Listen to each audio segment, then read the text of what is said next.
보고 이렇게 와 숭배한다, 아름답다, 최고다, 누구 거 이렇게 외우는 게 아니라 바로 즉석에서 나하고 관계 속에서 사용하고 즐기는 식이 되는 거죠.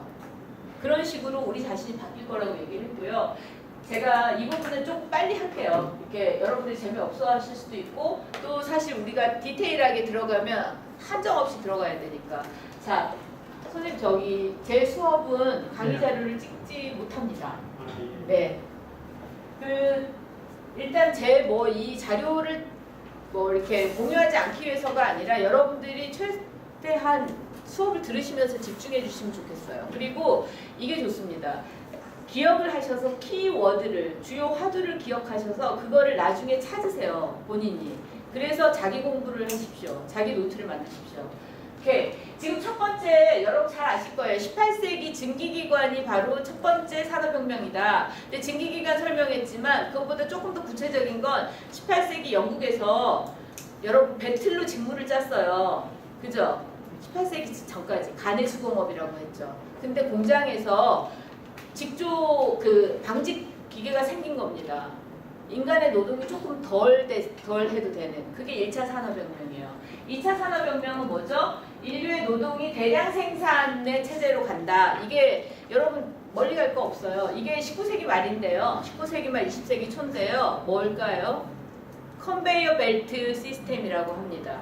그러니까 예전에는 방직 공장에서 이거를 해도 기계가 이렇게 직무를 짠다 하더라도 그걸 일일이 사람이 옆에서 실을 띄워주고 막 이런 걸 했어야 된단 말이죠. 그 이후에 어떻게 되냐면 컨베이어 벨트는 자동 이 벨트가 있어서 그 위에서 나는 1년 365일 여기 단추를 끼워. 그럼 그 옆에 사람은 그 단추에 옆에 단추를 끼워. 단추를 끼웠고 그다음 누군가는 그거를 버튼으로 만들고 자동차로 완성차로 딱 나와. 이게 바로 자동화 시스템이에요. 그게 두 번째. 그래서 사실 우리가 이 대량 생산의 혜택을 받고 있는 겁니다. 하나하나 만들지 않고 조립을 하는 식으로 가서. 근데 세 번째는 뭘까요? 컴퓨터입니다. 퍼스널 컴퓨터가 나오기 시작해요. 1960, 70년대입니다. 여러분 근데 잘 주목해 보시면요. 18세기에서 그러니까 1차 산업혁명이 18세기예요. 근데 2차 산업혁명이 19세기예요. 거의 100년 걸렸죠. 그죠? 거의 100년에 걸쳐서 전환이 혁명이 이루어졌어요. 근데 3차 산업은 어떻게 되냐면 5, 60년밖에 안 돼요. 그죠? 컴퓨터가 출현하는 거고 5, 60년 안에 이게 세 번째 혁명을 마치게 한 겁니다.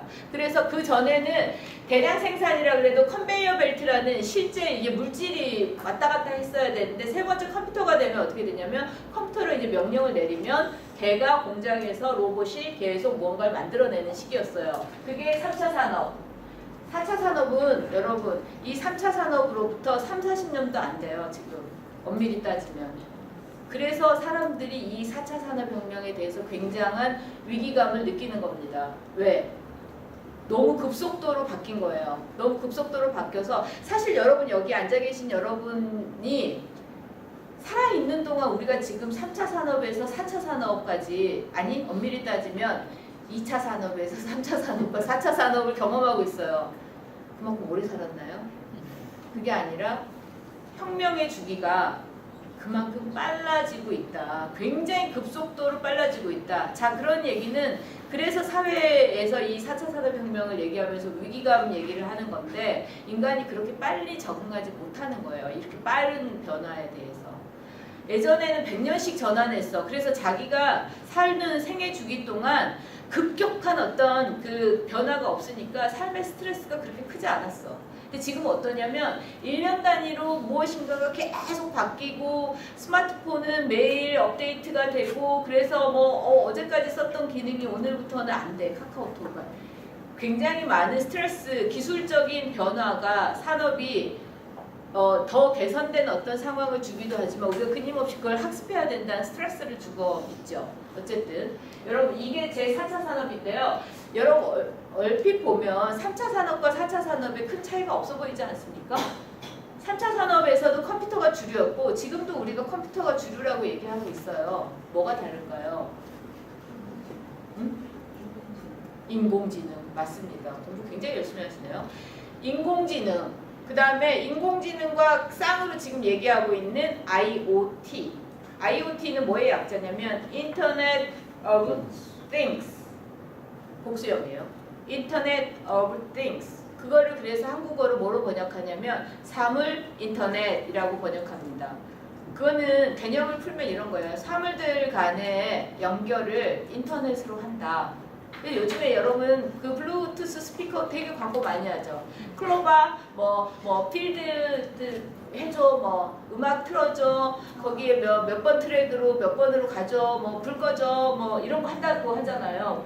그다음에 무인 자율 자동차를 타고 나는 운전을 안 하고 집에 도착하기 5분 남았습니다. 그래 그러면 가스레인지 불 켜. 뭐 이런 거 에어컨 켜. 이게 뭐죠? IoT, Internet of Things. 그러니까 차하고 내 집에 냉장고가 사물들이라면 그것들이 인터넷으로 연결돼서 작동을 하게 해주는 것. 이게 바로 뭐라고요? 굉장히 쉽죠, 여러분? 네? 설명하니까 너무 쉽지 않아요? 용어로 보면 굉장히 어렵지만 사물 인터넷이라는 것이 말 그대로 우리 시대에 지금 일상이 되고 있어요. 자, 근데 거기 요소로 들어가 보면 어떻습니까? 여전히 컴퓨터가 작동하는 거예요. 컴퓨터라이징 되는데 그 컴퓨터들이 어떻게 되냐면 한 대가 아니라 다수가, 그리고 그것들끼리 네트워크가 계속 이어져서 내가 뭔가를 원하는 것들이 복합적으로 이어서 해진다. 이런 게 IoT예요. 그 다음에 지난주에 얘기했었는데 여러분 아트 셀피가 여러분이 찍자마자 해가지고 70 몇 퍼센트 일치도, 그 다음에 60 몇 퍼센트 이런 거 쭉 보여줬죠. 어떻게 가능하죠? 빅데이터. 맞습니다. 빅데이터. 구글이 갖고 있는 수천억 개 디지털 데이터들이 있는 거예요. 미술 데이터들이. 그리고 그것이 어때요? 인간이 저기 그 구글 본사 어디 창고에서 이거 하고 있어요? 서울에서 지금 이거 올라가서 빨리빨리 난장이들이 막 해가지고 이렇게 쫙 보여주나요? 아니죠. 뭐죠? 인간이 터치하지 않아요.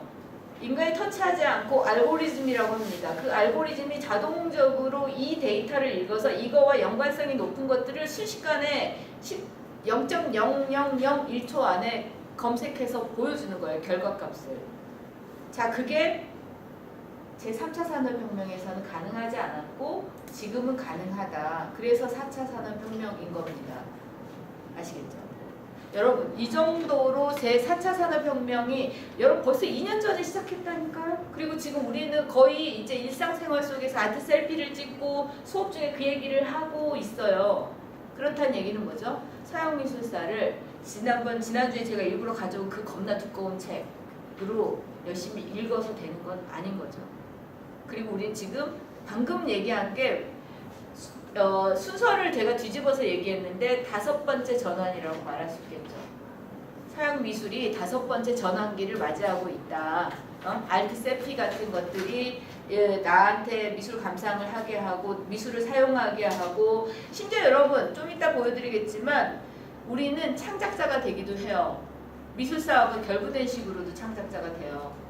근데 그것도 어디를 통해서 하냐면 구글을 통해서 해요. 그러니까 무서운 거예요, 사실은.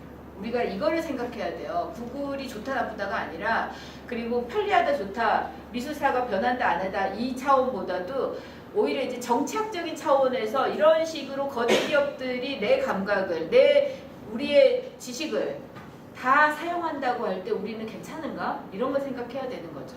그건 일단 집에 가서 하시고요.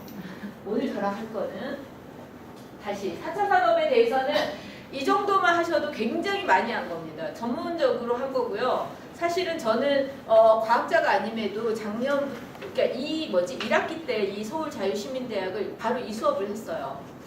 근데 제가 지금 말씀드린 게 사실은 제4차 산업혁명에서 가장 중요한 부분이기도 하고, 그 관점들을 가지고 계시면 어떤 변화라든가 이론들을 파악해 가실 수 있을 거라고 봅니다. 이 정도로 가고, 이것만 보여드릴까요? 이거는 이 이미지는 뭐냐면, 이 사람이 누구냐면요, 파리에 있는 기술학교의 교장이에요. 근데 엄밀히 따지면 교장이라고 하지만 무슨 고등학교 이런 정도가 아니라 새로운 코딩만을 가리키는 대학이 나왔어요. 에콜 42라고 하는, 그러니까 에콜은 학교잖아요. 42라는 학교가 설립이 됐고 프랑스에 있는, 심지어 프랑스뿐만 아니라 다른 나라의 젊은이들도 오고 싶어하는 대학입니다. 기업이 다 모든 학비를 다 대고요. 학생들은 수업을 듣는 게 아니라 자기가 계속 실험을 하는 거예요. 코딩 실험을. 교수는 그럼 뭘 할까요? 교수 없나요? 아니요, 교수 있어요. 근데 저도 지금 새롭게 시도하고 있는 게 여러분한테 끊임없이 이렇게 지식을 내놓으라고 하잖아요. 제가 이렇게 쭉 그냥 설명하고 가는 것만은 아니고, 근데 저도 여전히 뭐 이렇게 설명을 많이 하죠. 근데 예를 들면 이 에콜 42 같은 데는 실제로 교수가 하는 역할은 에이전트의 역할을 하는 거예요. 행위자들 역할을 하는 거예요. 저 사람이 이렇게 가려고 하는데 내 학생이 그때 가이드라인만 제시하거나 아니면 협업자가 되는 것. 근데 에콜 42가 주로 하는 공부가 바로 코딩 공부랍니다. 새로운 앱을 개발하거나 컴퓨터 시스템을 기반을 깔거나 하는 거를 하는 사람들을 키우는 학교예요. 근데 그 교장이 니콜라스 아디락이라고 하는 사람인데요. 이렇게 말했어요. 자기 학교에 대해서. 우리 이제 지식을 전달하는 체계 속에 있지 않아요. 새로운 것을 창조해야 하는 시대에 살고 있습니다. 이렇게 얘기합니다. 그러니까 자기네 학교는 이렇게 지식을 전수하는, 교수가 학생한테 고전적 지식을 막 전수해주는 판서하고 텍스트 주고 막 이게 아니라 뭐라고요? 지식을 창조하는, 누가? 교수가? 아니, 학생 스스로가 교수하고 학생 관계에서 이렇게 나오게 하는 수업을 한다, 이렇게 얘기를 했고, 사실은 저는 지금 이 서울자유시민대학이 그런 거를 목표로 해야 된다고 보고, 또 제가 우리 학생들하고 하는 수업 방식도 계속 바꿔가고 있는 게 바로 이걸 목표로 하고 있기 때문입니다. 그래서 계속 학생들한테 이번 학기부터 제가 좀 실험하고 있는 것 중에 하나가 뭐냐면, 예를 들어서 구글 아트 셀피를 보여줘요. 여러분하고 했던 것처럼 같이 찍어봐요, 수업 중에. 그리고 1시간 15분 수업이기 때문에 끝내요, 그냥. 그러고 과제를 냅니다. 과제를 어떻게 내냐면, 여러분이 아트 셀피 같은 소위 미술을 중심으로 한 앱을 개발한다고 하면 어떤 아이디어가 있는지 드로잉을 하나 해와봐라. 못해도 된다. 그리고 그 다음 주에 어떻게 했냐면 한 명 한 명 발표를 시켰어요. 근데 학생들이 재밌어하고 자기가